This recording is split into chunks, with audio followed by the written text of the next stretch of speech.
Alô, alô, alô, aqui para falar das novidades do à la carte. Esta semana vou começar com um filme icônico, Os Brutos Também Amam, filme dirigido por George Stevens, que marcou a época, fez sucesso na época do lançamento e se tornou um filme daqueles copiados, que inspirou muitos outros filmes, que muitos cineastas citam como referência. A história se passa no Wyoming, na época, digamos assim, ali do Velho Oeste, assim, na época da conquista do Oeste, onde esse personagem, o Shane, interpretado pelo Alan Ladd, é um cavaleiro solitário, né, um cowboy solitário, digamos assim, e ele chega nessa cidade onde tem essa mulher, que tem um filho, e que está enfrentando uma série de problemas, tem uns bandidos por ali que causam problema, um deles inclusive interpretado pelo Jack Palance, começando sua carreira, um ator que depois ficaria também muito conhecido. Jack Palance seria indicado ao Oscar pela sua interpretação. Enfim, não vou contar o resto do que acontece, mas o final do filme é uma sequência também muito marcante que influenciou muitos outros filmes. A Paramount tinha destinado $1,5 milhão para a produção do filme e 28 dias de filmagem. Mas o George Stevens era extremamente detalhista, queria que tudo fosse exatamente como na época, a espora do cavalo, o revólver, enfim, ele rodava muito, gastou muito negativo e as filmagens acabaram durando mais de 2 meses e custando $3 milhões. A Paramount estava desolada porque esse era um filme, não era para ser um filme AA, era para ser um filme B+, vamos dizer assim. E aí, eles tentaram vender o filme para o Howard Hughes, que era um milionário americano que investia em cinema. Howard Hughes é aquele personagem, né, icônico do jornalismo, que Orson Welles se inspirou para fazer Cidadão Kane. Bom, o Howard Hughes então pediu para assistir o filme numa sessão fechada, o filme estava lá já quase pronto. Quando o Howard Hughes viu o filme, disse que queria sim comprar. Aí a Paramount falou, ops, se ele quer comprar é porque o filme deve ser bom. E aí a Paramount então decidiu investir no lançamento do filme, como um filme A, o filme acabou fazendo uma bilheteria enorme, pagou com lucro e acabou indicado para 6 Oscars, inclusive melhor filme, ganhando de fotografia. Um filmaço, um filme emblemático, uma interpretação inesquecível de Alan Ladd, um dos grandes filmes da história do cinema americano, Os Brutos Também Amam.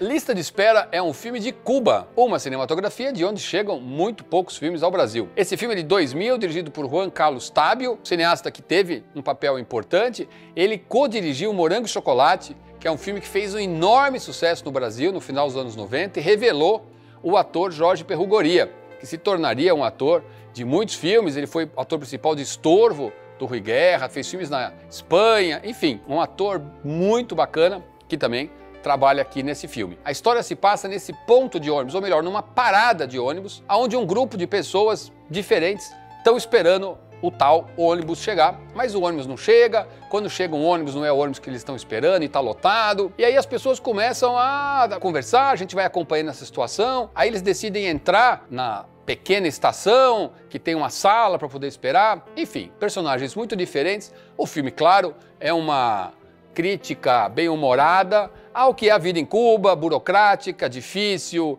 com muitas carências, enfim. O filme participou de muitos festivais internacionais, há muito tempo não passava no Brasil, ele chegou a ser lançado nos cinemas na época, mas nunca tinha estado no streaming e a gente está aqui pensando para você esse filme de um país que a gente vê pouco no cinema, mas que tem muita importância. Lista de Espera, de Juan Carlos Tabio.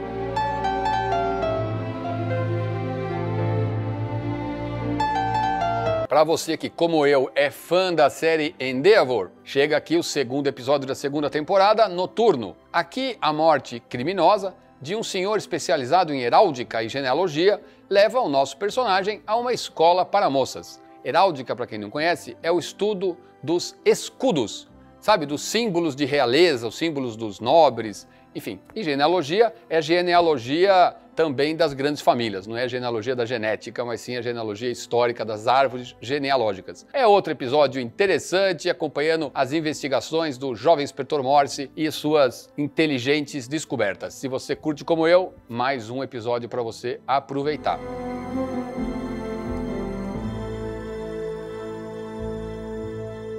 Para fechar a programação, um filmão dos anos 40, uma superprodução de Hollywood, As Pontes de Tocorri. Esse filme é com William Holden, Grace Kelly, Frederick March, Mickey Rooney e vários outros atores. A história desse homem que lutou na Segunda Guerra Mundial como piloto, voltou para os Estados Unidos, levava uma vida como advogado, e aí começa a Guerra da Coreia, 1952, e ele é convocado para pilotar aviões nessa guerra. Ele já estava levando uma vida, estava casado com a Grace Kelly, imagina, casado com a Grace Kelly, o cara vai querer ir para a guerra, pilotar um avião. Mas enfim, ele vai com um olhar muito diferente do olhar que ele teve na Segunda Guerra, de muito patriotismo. Agora ele já está mais cínico, ele já questiona a guerra, mas vai, enfim, e ele tem essa missão que é ir até as tais pontes de Tocorri e bombardeá-las. Um filme com uma produção, como eu falei, muito caprichada. Para vocês terem uma ideia, o filme ganhou Oscar de efeitos especiais. Na época, os efeitos desse filme causaram muito impacto, foi indicado para montagem também, enfim.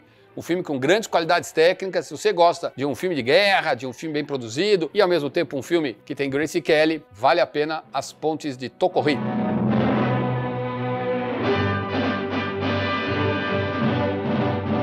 É isso aí, um filme icônico, um filme de Cuba, mais um episódio de O Jovem Inspetor Morse e ainda um filmão, uma superprodução antiga com Grace Kelly e William Holden para vocês. Monte seu cardápio, tudo isso para vocês a partir de hoje aqui no nosso à la carte.